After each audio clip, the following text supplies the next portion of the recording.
మనసున ఉన్నది చెప్పేది కాదని పార్ట్ 34 రచన మీనా కుమారి గారు.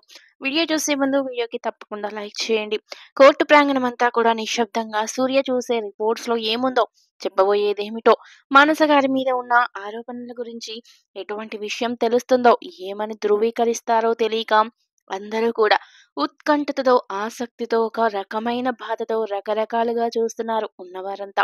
సూర్య ఆ టెస్ట్ రిపోర్ట్‌లు చూస్తూ అయితే సాక్షి మోహన్ రావు గారికి, మానస గారికి పుట్టిన బిడ్డ అని ఈ డీఎన్ఏ రిపోర్టు ధృవీకరిస్తుంది అని చెప్పిన సూర్య మాటలకు అక్కడే ఉన్న సాక్షి ఒక్కసారిగా పక్కనే ఉన్న కుర్చీలో కూర్చోబడిపోయింది అచేతనంగా.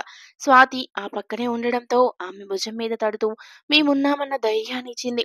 ప్రగతి, భారతి కాస్త దూరంగా ఉండడంతో వచ్చి సాక్షిని ఓదార్చడం కుదరక అలా ఉండిపోయారు. కళ్ళలో నీళ్లు తుడుచుకుంటూ మానస గారు అలాగే మాన్పడిపోయి చూశారు. ఏమిటిది? అసలు ఆ వ్యక్తి ఎవరో కూడా తెలియని నాకు అతనికి పుట్టిన బిడ్డ సాక్షినా? కృష్ణ నీ తులాభారంలో నిలువెత్తుదన కనుక వస్తు వాహనాలతో బరువు తూచలేకపోయారు. భక్తి అనే శక్తితో రుక్మిణీదేవి ఇచ్చిన తులసి దళంతో తూకిపోయావు. అలా ఇటువంటి భారమైన పరిస్థితిని ఎదుర్కొంటున్న నేను ఎలా ఎలా బయటపడాలి? నా యొక్క వ్యక్తిత్వం ఏ తులసి దళానికి తూగుతుంది స్వామి? నన్ను నిర్దోషిగా ఎవరు గ్రహిస్తారు తండ్రి? అని బాధగా ఆలోచిస్తూ ఇన్నాళ్లకు నాతో కన్నీళ్లు పెట్టిస్తున్నావా? ఇటువంటి కష్టాన్ని కూడా ఎదురీదాను.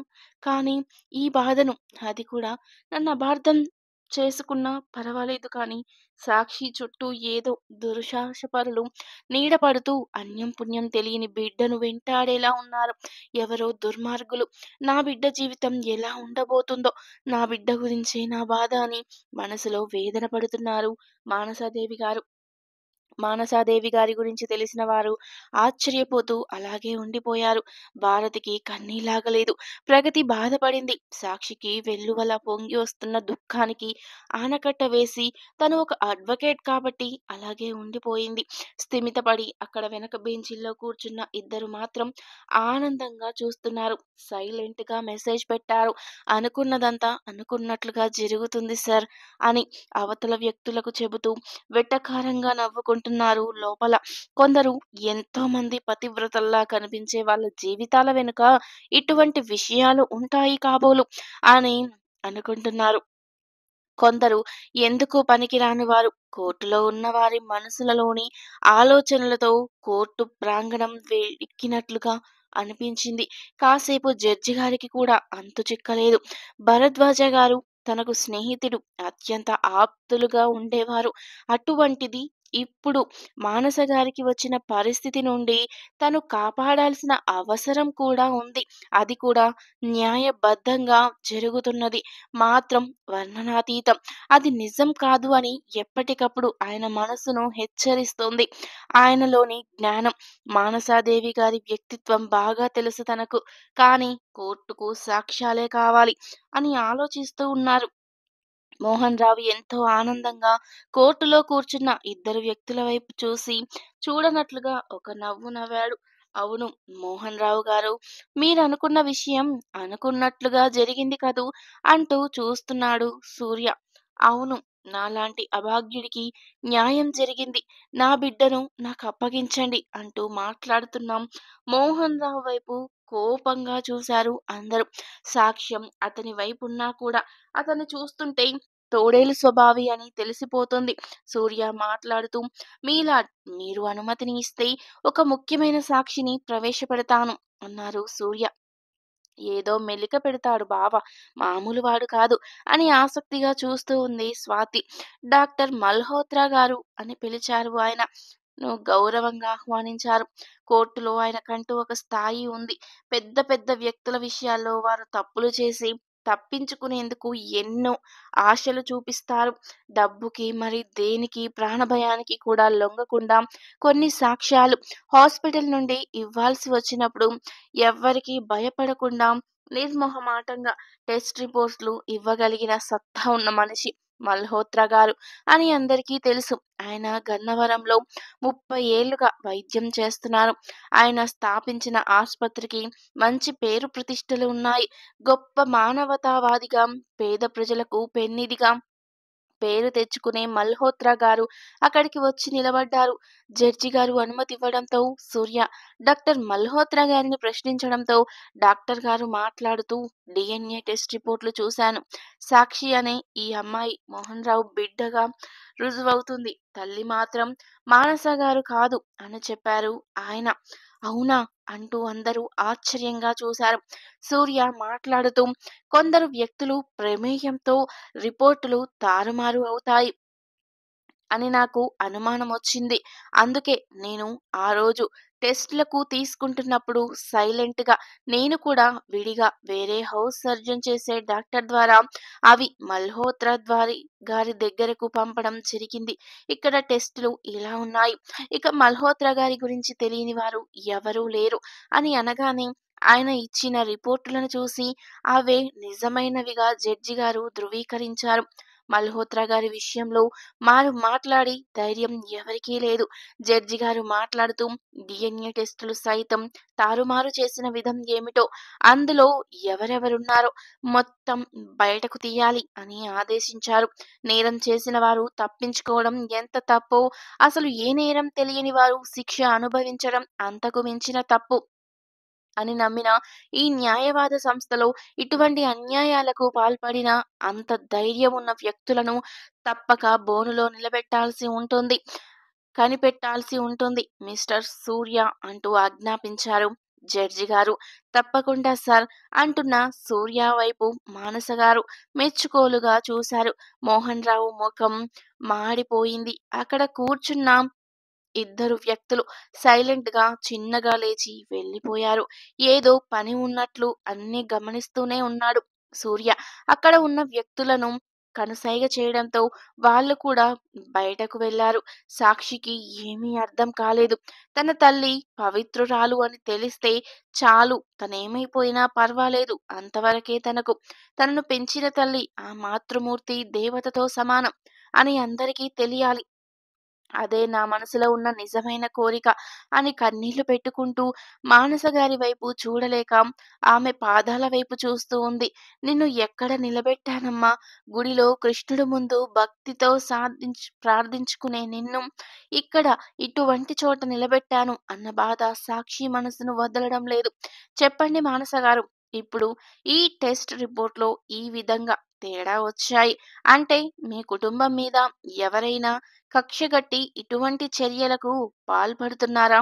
భరద్వాజ గారికి ఎవరైనా విరోధులున్నారా? లేక మీ అబ్బాయిలకు గాని విరోధులు ఉన్నారా? ఎందుకు జరుగుతున్నవి ఇటువంటివి అన్న అనుమానం మీకు ఏదైనా ఉందా? ఎవరి మీదైనా ఉందా అని ప్రశ్నించాడు సూర్య. నాకు తెలిసి నా భర్తకు విరోధులు ఎవరూ లేరు. ఉండే అవకాశం కూడా లేదు. ఎందుకంటే ఎవరికి ఏ అన్యాయం చేసిన వ్యక్తి కాదు ఆయన. అలాగే ఆయన అడుగు జాడల్లో నేను నడిచాను. అందువల్ల మాకు విరోధులు ఉండే అవకాశం లేదు. ఇక నా కొడుకులు బయట ప్రపంచంలో ఏ తప్పు జోలికి వెళ్ళేవారు కాదు. అలాగే ఒక తప్పుని ఇంటి గేటును కూడా దాటనివ్వని చక్కటి వ్యక్తిత్వం కలవారు. అందువల్ల వారికి అటువంటి విరోధులు ఉండే అవకాశం లేదు. ఇక నా ఇద్దరి కూతుళ్ళు బంగారం తల్లులు అని చెబుతున్న మానస గారి వైపు సాక్షి అలాగే చూసింది. ఇంకా నన్ను బిడ్డగా అంటున్నావా అమ్మా? దిక్కులేని నాకు తల్లివయ్యావు. అందుకు నేను నిన్ను కోర్టుకు ఇలా ఈడ్చినా నా మీద కోపం లేదా అమ్మా? అంటూ ఆశ్చర్యపోయింది. జడ్జి గారు, సాక్షి మీ కూతురు కాదు అని రుజువులతో తెలిసింది. ఇంకా మీరు మీ బిడ్డ అని అనడం ఆశ్చర్యం అంటున్న జడ్జి గారి వైపు చూసి మానస గారు నవ్వుతూ, సాక్షి నా బిడ్డ ఎవరు కాదంటారు సార్? సాక్షి నా బిడ్డ.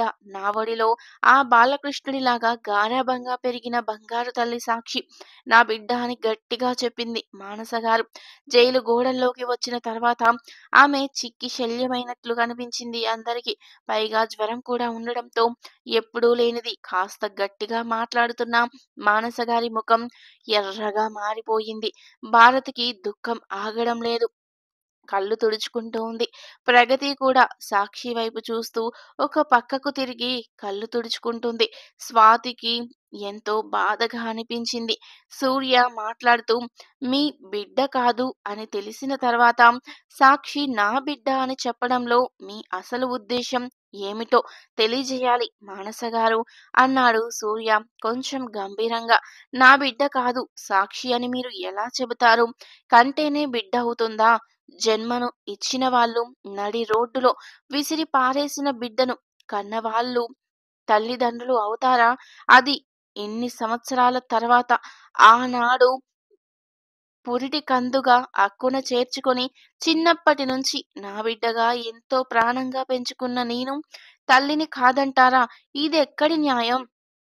అలనాడు కృష్ణయ్యను పెంచిన యశోద మాతకు ఉన్న గౌరవం ఈనాడు కన్న తల్లికి పెంచిన తల్లికి కూడా లేకుండా పోయింది. పురిటి కందుగా నా ఒడిలోకి చేరింది నా బిడ్డ. ఆ పాపను ప్రతి క్షణం కంటికి రెప్పలా కాపాడుకున్నాను. బలహీనంగా ఆరోగ్య సమస్యలతో పుట్టిన నా బిడ్డ సాక్షి. నా మాతృప్రేమకు సాక్షి. తన ఆరోగ్యం కోసం హాస్పిటల్లో జాయిన్ చేసి నిద్రాహారాలు మాని రేయింబవళ్ళు కష్టపడి కొన్ని నెలల తర్వాత నా బిడ్డను నేను ఒడిలోకి తీసుకున్నాను. అంత ప్రాణంగా పెంచుకున్నాను. నా బిడ్డ నా కడుపున పుట్టకపోతే నా బిడ్డ కాదా? అంటూ కళ్ళనీళ్లతో ఎంతో గంభీరంగా అడిగిన మానస గారి ప్రశ్నకు కోర్టు మొత్తం కూడా విస్తుపోయింది. మౌనంగా ఉండిపోయింది కావచ్చు. బిడ్డలను కని రోడ్ల మీద విసిరేస్తున్న తల్లి గుణాలు ఉన్న ఈ సమాజంలో ఆడదానికి విలువ తగ్గిపోవడం తల్లిగా నిజమే. కానీ ఆ బిడ్డను తీసుకొని నా ఒడిలో చేర్చుకొని నా కంటి పాపలా పెంచుకున్న నాకు విలువ లేదా? ఆ బిడ్డ నా బిడ్డ కాదా? డిఎన్ఏ టెస్టులు చెబుతాయా బిడ్డ ఎవరి బిడ్డ అన్నది? ఆనాడు ఆ బిడ్డను అలా వదిలేస్తే, రోగంతో ఆ బిడ్డ చనిపోతే డిఎన్ఏ టెస్టులకి ఏం దొరుకుతాయి చెప్పండి జడ్జి గారు? చెప్పండి మీరు. కనీసం ఈనాటి వరకు సాక్షి నా బిడ్డ కాదు అన్న విషయం ఎవరికీ తెలియకుండా పెంచాను అంటే నా బిడ్డను నేను ఎంత ప్రేమించి పెంచానో అందరూ గ్రహించండి అని దుఃఖంగా భావోద్వేగంతో మాట్లాడుతున్నాం. మానస గారి దగ్గరకు సాక్షి వచ్చి ఆమె పాదాలను తాకింది. అమ్మా అంటూ మనసులోనే అనుకుంటూ కన్నీరు పెట్టుకుంది సాక్షి. మీ అందరి దృష్టిలో మెడికల్ టెస్ట్ రిపోర్టులలో నా బిడ్డ కాకపోవచ్చు. కానీ దానికి బాగోనప్పుడు నా రక్తమే సరిపోయింది. నా రక్తమిచ్చి నా బిడ్డను కాపాడుకున్నాను. నెల నెలా రక్తం ఇవ్వాల్సొచ్చేది నా బిడ్డకు. బలహీనంగా పుట్టిన నా తల్లిని 7 సంవత్సరం వచ్చే వరకు అడుగులు వేయించాను, నడిపించాను.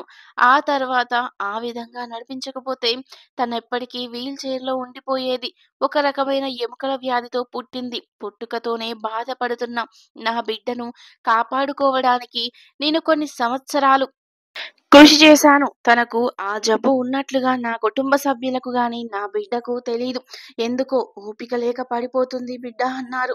వాళ్ళ నాన్నగారు భరద్వాజ గారికి కూడా తెలీదు. ఆయన కూడా సాక్షిని కంటికి రెప్పలా చూశారు. అటువంటి దేవుడు లాంటి వ్యక్తి ఆయన అని చెబుతున్న మానస గారి గుండె తన బిడ్డ సాక్షి స్పర్శ కోసం అల్లాడిపోయింది. కళ్ళతోనే బిడ్డను చూసుకొని కన్నీరైపోయింది. సూర్యకు కళ్ళనీళ్లు ఆగలేదు. పక్కకు తిరిగి తుడుచుకున్నాడు. అవును తల్లి, తండ్రి లేని అనాథ. తను కూడా అమ్మ. అనాథలకు నీలాంటి అమ్మ అందరికీ దొరకదుగా అని పైకి అనేశాడు సూర్య. క్షమించండి, ఇది కోర్టు విషయం కాదు, స్లిప్ అయింది అని కళ్ళు తుడుచుకున్నాడు. సాక్షి దుఃఖంతో బాధపడుతుంటే సూర్య ఆమె భుజం తట్టాడు. బాధపడకు సాక్షి, ఇంతకన్నా దేవత లాంటి తల్లి ఎక్కడా ఉండదు. ఒకవేళ కన్న తల్లైనా సరే ఇటువంటి మహాతల్లిలా ఉండరమ్మా అంటూ చెబుతున్న ఆ దృశ్యం కోర్టులో అందరినీ కంటతడి పెట్టించింది. తర్వాత ఏం జరిగింది అనేది నెక్స్ట్ పార్ట్లో తెలుసుకుందాం. వీడియో నచ్చితే తప్పకుండా లైక్ చేసి సబ్స్క్రైబ్ చేసుకోండి. Thank you for watching.